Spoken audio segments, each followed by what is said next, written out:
Second art carnival show हो रहा है. The art carnival concept is the prime aim of this concept is to invite artists from all over India, rather young artists, because younger artists are there who struggle to get the platform in the metro cities like Mumbai, Delhi, Bangalore. So the Bombay Art Society is promoting art and artists for more than 130 years now, founded in 1888. Society is promoting artists and art through annual exhibitions and different shows. Now when this art complex started, we have an idea that there should be some way where artists can come and participate from different parts of the country. Now artists coming all the way and doing solo exhibitions is a little costly. So it becomes very tough for the artists, even in the public art gallery, to put up a solo show. So Bombay Art Society came with the concept that we will invite the group of artists in a show. We titled it Art Carnival. Art Carnival is sort of यहाँ आपको भारत के सभी रंगों को एक छत के नीचे देखने को मिलेगा. You can see all kinds of paintings, all kinds of colors, different mediums, different subjects, everything under one roof.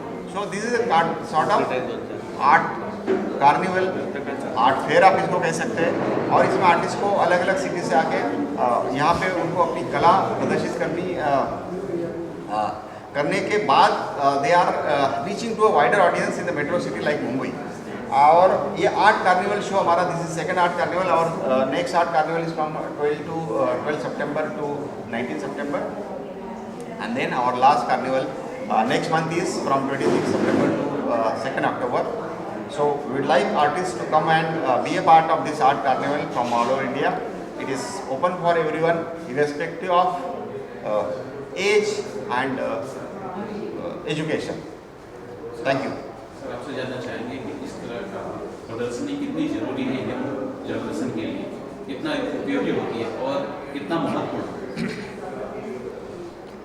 पहले तो मैं मुंबई आर्ट सोसाइटी का बहुत सहे दिल से शुक्रगुजार हूँ कि उन्होंने ऐसा एक प्लेटफॉर्म जहाँ पे मौजूद किया है, जहाँ पे हर एक छोटे मोटे तबके से आने वाले, शहर से आने वाले, गांव से आने वाले आर्टिस्ट को अपनी कला जो है वो लोगों के सामने रखने के लिए एक मौका, एक प्लेटफॉर्म उन्होंने उपलब्ध किया है. मुझे लगता है कि बहुत कम शहरों में इस प्रकार की सुविधा कलाकारों के लिए उपलब्ध है. This is kind of democratisation of art. आप कहीं भी जाइए, आप यूरोप में जाइए, बाहर जाइए, तो वहाँ पे जो रिप्रेजेंटेशन होता है वो थ्रू गैलरीज रहता है, तो इंडिविजुअल आर्टिस्ट पार्टिसिपेट नहीं कर सकता है.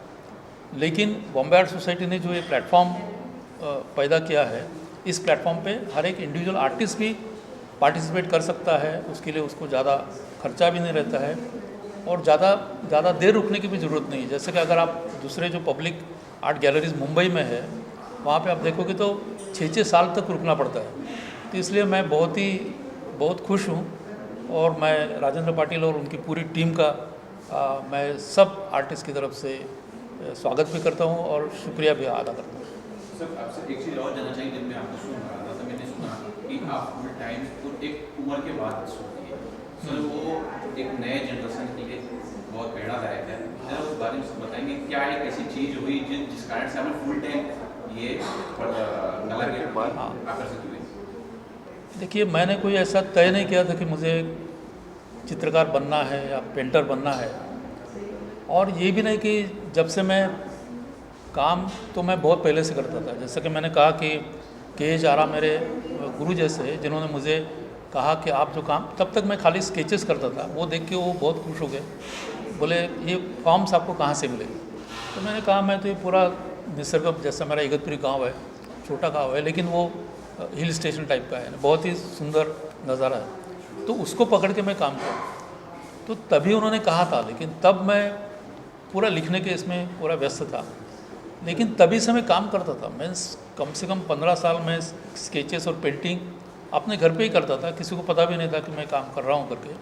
लेकिन 15 साल के बाद जब मुझे ऐसा लगा कि अभी आप काम आपने जो किया है, और वो भी मेरे दोस्त लोगों ने मेरे को पुश किया कि आप इतना अच्छा काम करते हो तो उसका प्रदर्शन बनाओ करके. तो पहला मेरा प्रदर्शन आर्टिस्ट सेंटर, जहाँ से के.एच. आरा जी काम करते थे, उन्होंने वो खड़ा किया था.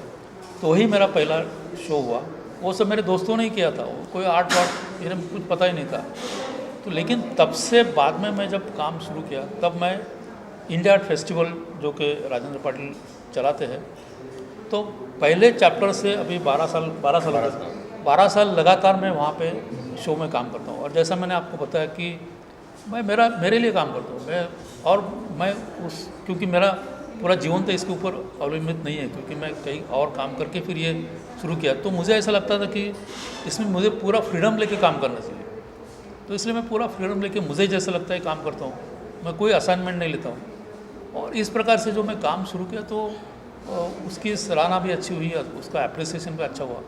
और मुझे लगता है कि अभी भी जो आर्टिस्ट है जो काम करते हैं उनको रियाज़, जैसे कि म्यूज़िक में होता है, रियाज़ की बहुत आवश्यकता है। हर रोज़ सवेरे उठ के आपको काम करना है। आप क्या करते नहीं, भले कि आप पेंटिंग करो, लेकिन आपका हाथ तो चलना चाहिए, आप प्रैक्टिस तो करनी चाहिए, तभी जाके कुछ बनता है। ऐसा नहीं कि भी आप कैनवास पे गए और पेंटिंग स्टार्ट कर दिया, 2 दिन में ख़त्म कर दिया, ऐसा काम नहीं होता है। वो एक लॉन्ग जर्नी होता है। और मुझे लगता है उसके लिए, जैसा भी हमारे भाई साहब ने कहा कि पेशेंस की ज़रूरत है। और मुझे लगता है कि ये जो पीढ़ी है इनके पास पूरे सब नया तकनीक भी है। तो आर्ट खाली कैनवास के ऊपर बची है ऐसा नहीं। तो ये जो नया टेक्नोलॉजिकल इंटरवेंशन है उसकी वजह से आर्ट किस प्रकार से समाज में प्रदर्शित किया जाता है, किस प्रकार से उसका एप्रिसिएशन होता है, उसमें बहुत सारे चेंजेस अभी आने वाले दिन में होने वाले हैं। और मुझे लगता है कि आने वाली जो पीढ़ी है, जो यंग आर्टिस्ट है, वो ये नए आने वाले जो माध्यम है उसको अच्छी तरह से उसको संभालेंगे और उसी के जरिए अपना खुद को एक्सप्रेस करेंगे। इतने बड़े शहर में एक आर्ट का बड़ा प्लेटफॉर्म है और बॉम्बे आर्ट सोसाइटी का एक बड़ा एग्जीबिशन होता है, हर साल होता है। उसमें भारत भर से लोग अपना पेंटिंग बेचते हैं और एक प्रेस्टिजियस है। बॉम्बे आर्ट सोसाइटी का अवार्ड मिलना ये बहुत बड़ी बात है सारे भारत में। सो ये तो हो गई एक बात। और उसमें जो एक्टिविटी जो होती है, जस्ट लाइक अभी आर्ट कार्निवल है, यहाँ पर तो जो भी जिनको मौका नहीं मिलता है, तो ये जो नया है ये मेरे ख्याल से बहुत सोचने वाली बात है कि जिनको कभी लोग अभी यहाँ पर जो भी पार्टिसिपेट आर्टिस्ट हुए वो कह सकते हैं ना, बॉम्बे आर्ट सोसाइटी के एग्जीबिशन में हमारी पेंटिंग लगी थी।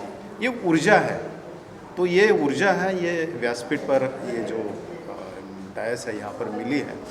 और ये सबसे बड़ी बात है कि कविता लिखते हैं लेकिन कभी उसको मौका नहीं मिलता है रिसाइट करने का। पेंटिंग करते हैं लेकिन उन्हें कभी मौका, पड़ोसी की भी पता नहीं चलता कि ये पेंटिंग है कि करता है। लेकिन जब ऐसे जगह पर उनकी एग्जिबिट होती है तो उनकी भी ऊर्जा बढ़ती है, एनर्जी, सारी दुनिया की ऊर्जा बढ़ती है और एक देखने वाले भी आते हैं। तो नए नए जो लोग हैं, आर्ट लवर है, आर्ट बायर है और आर्टिस्ट है, इन सभी को एक मौका देता है बॉम्बे आर्ट सोसाइटी। मैं ये भी जानना चाहूँगा, जब मैं आपको सुन रहा था जे आर्ट से आपने पढ़ाई, और जहाँ तक जब मैं पढ़ रहा था मैंने सुना कि भाई जहाँ जो जे जो पढ़ते हैं बहुत ब्रिलियंट होते हैं, आर्टिस्ट होते हैं। आपने काफ़ी समय लिया सर, आपने कहा धैर्य रखना चाहिए, पैसा रखना चाहिए, इसके अलावा क्या चीज़ होती है कि और भी चीज़ रखनी चाहिए इन सालों में आपने कुछ बराबर है तो थोड़ा सा जरूर। देखिए वे 20 साल में क्या क्या गया है मैं बोलता हूँ। पढ़ना गया, म्यूज़िक बजाना गया, सब सुनते हैं, एक्सपेरिमेंट। अभी मैं वायलिन सीख रहा हूँ, फिर मैं कैसियो सीख रहा हूँ, फिर मैं तो बैंगो बजाता हूँ। मुझे कहीं परफॉर्मिंग नहीं करना है, लेकिन पेंटिंग से बहुत रिलेटेड है। वायलिन बजाते बजाते मेरे अंदर का दर्द बाहर आ जाता है, मुझे बहुत अच्छा लगता है, शांति मिलती है। मैं बहुत पढ़ता हूँ, आर्ट के बारे में पढ़ता हूँ। ये सब चीज़ें ना आर्टिस्ट ने करनी चाहिए, नहीं तो फिर रंग लगाया, एग्जिबिट किया, कोई आता है क्या बायर, पैसा लिया और जेब में डाल दिया। Art for not only earning money, ये पहले दिमाग से निकलना चाहिए। और फिर मुझे पेंटिंग बना के कुछ लैविश, मुझे कुछ ज़िंदगी मिलेगी, ये भी दिमाग से। लैविश ज़िंदगी और झोपड़े की ज़िंदगी और इसकी ज़िंदगी कोई फ़र्क नहीं होता है। अगर मन में शांति है ना तो वो अमीर है। कबीर जी है, अमीर थे, मीराबाई अमीर थी। तो आर्टिस्ट ने हमेशा अपनी सोच बहुत ऊंचे लेवल पर रखनी चाहिए, पढ़ना चाहिए, म्यूज़िक सुनना चाहिए अभी मैं भूपेंद्र सिंह जी का इतना म्यूज़िक सुनता हूँ, क्या दर्द है उसमें। मैं सब राग जो है म्यूज़िक में वो ढूंढने की कोशिश करता हूँ।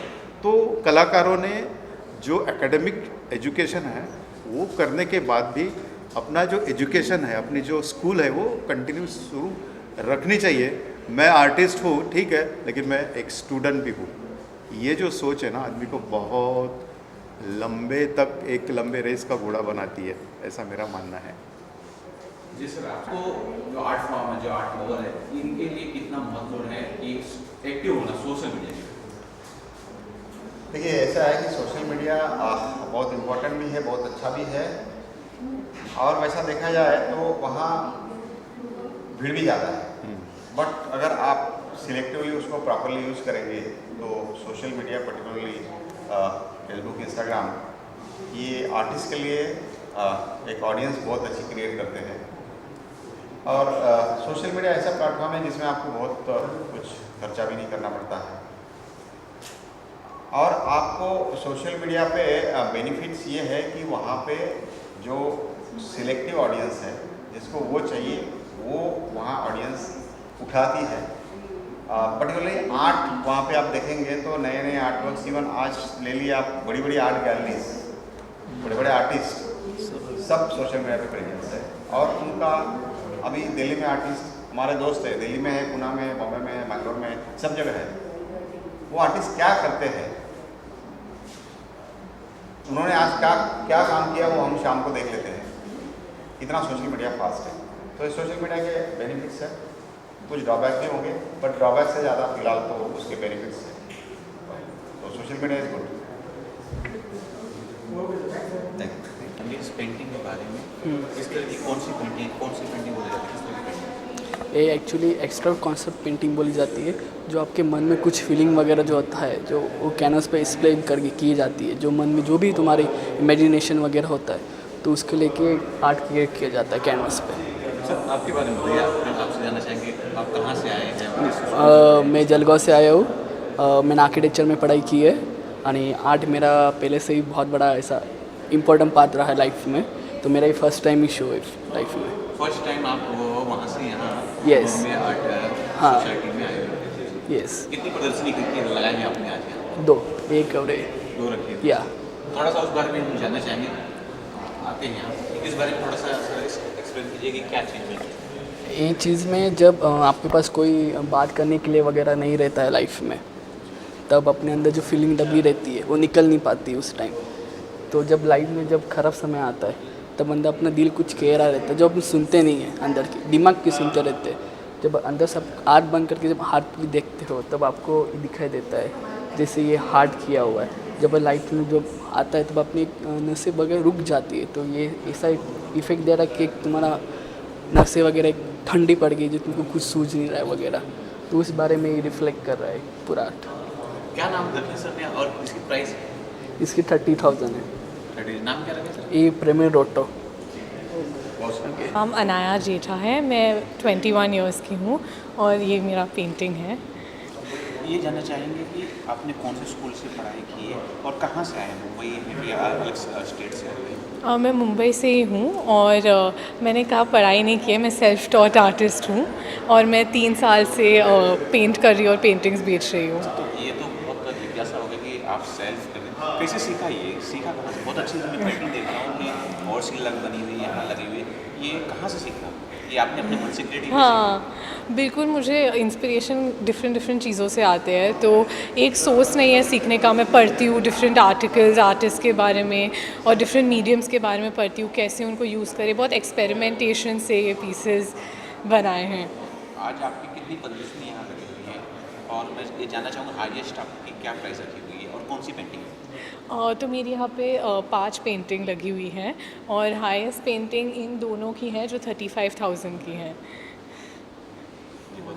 Thank you.